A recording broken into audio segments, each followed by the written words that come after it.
गरिरहेछ anti light गरिरहेछ मेरो त कपाल उडाएर केही देखिराखेन मैले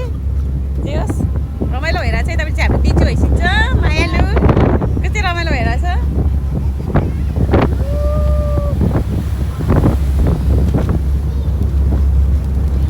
कस्तो हावा चलेको के है सधैँ ज्याकेट नलिएर आइदिएको ज्याकेट नलिएर आएको भइसक्यो जान्छ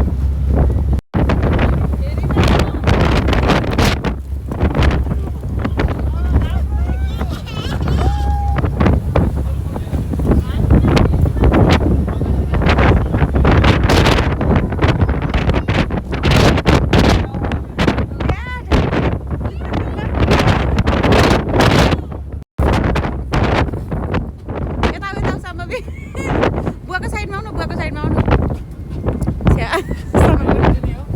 होइन खोइ के गर्ने दिदीले के भन्छ होइन अहिले हामी उतै उपर हाउसै गरौँ